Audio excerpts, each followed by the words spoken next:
Hey travel friends, in this video we're talking about mixed gender hostels, so co-ed hostels that you might share with somebody of the opposite gender from what you identify as. Now I want to address some concerns that you might have because this is definitely something that was a little strange for me. Cue blurry clip from the first time I realized I was in a co-ed hostel room. I just got to my hostel. Pretty sure there's like 3 guys here. It's a co-ed one.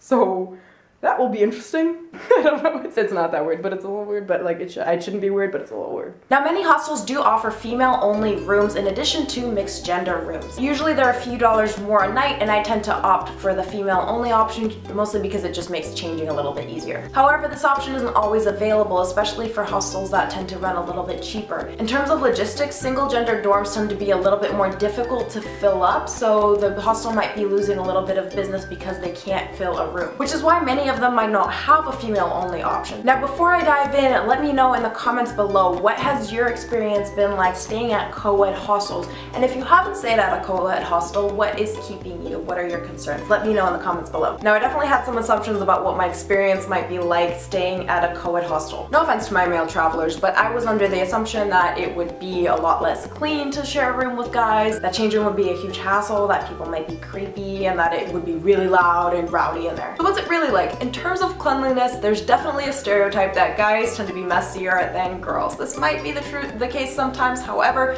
you should see some of the women that I've shared rooms with, especially the ones that carry around a lot of makeup and hair products. I have seen some real messy women out there. Usually how clean or messy somebody keeps their stuff depends less on their gender and depends more on if they're traveling with other people. People who are sharing the room with friends that they know already might tend to be a little bit more comfortable, so their stuff tends to spread out a little bit more. So don't assume that your male roommates are gonna be messy. And if someone's really messy or they're getting in your space, assume the best. Assume that they're not doing it to bother you. You can easily just walk up to them and say, hey, you know, I'm sure you're not doing this on purpose, and I just wanted to let you know that your socks are all over my suitcase and it's kind of getting a little weird for me, so do you mind just cleaning it up? Messy people are just messy people. They're not messy because they want to bother you, so if you point something out specifically and ask them to move it, chances are they'll probably be a decent person and move it. I was also a little nervous about changing in the room and people's comfort level with clothing. You definitely have to be a little bit more stealth if you want to actually change in the room. You can definitely, you know, if there's only like 1 or 2 people in there, you can kind of say, hey, you guys look away for a second, I need to change, and you know, change behind a towel or something. But you can also easily just take your clothes and your towel, go to the bathroom, shower, do whatever you need, and come back. It's not a huge deal. Some guys might walk around in their boxers. Some guys might not walk around in their boxers. But overall, guys tend to be aware of the fact that they need to behave themselves a little bit more if they're sharing a room with a girl. So don't assume all guys are being creeps.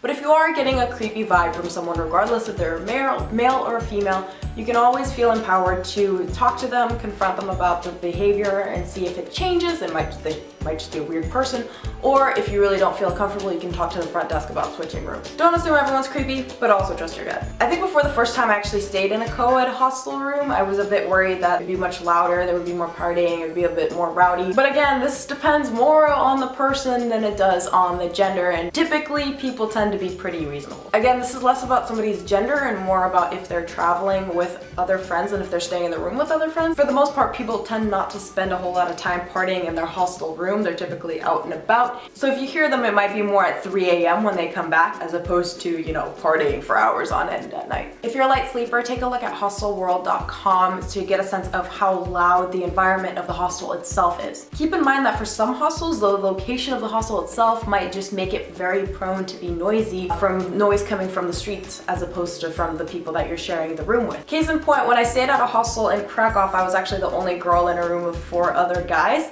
and they partied quite a bit, but they would only really come back late at night. But the hostel itself was actually located above a reggaeton club, so you could hear the reggaeton all night, which I can't complain about because I love reggaeton. But that's just to say that the location and environment of the hostel might be a way bigger indicator of the loudness as opposed to if it's a mixed gender or single gender. And to answer the question that I'm sure a few of my friends are asking, yes, I've shared a room with some pretty cute roommates, and no, nothing has happened. That's my experience. I want to hear from you. What's your experience been like at hostels? Have you had any crazy, weird co-ed hostel stories, or has it been normal for the most part? Or have there been any issues or problems that you've encountered? Let me know in the comments down below. And if you haven't stayed at a co-ed hostel, let me know below what is keeping you from doing that, and hoping that I can maybe address some of those concerns. I hope you enjoyed the video. If you did, hit that subscribe button for more travel vlogs and tips and tricks videos like this.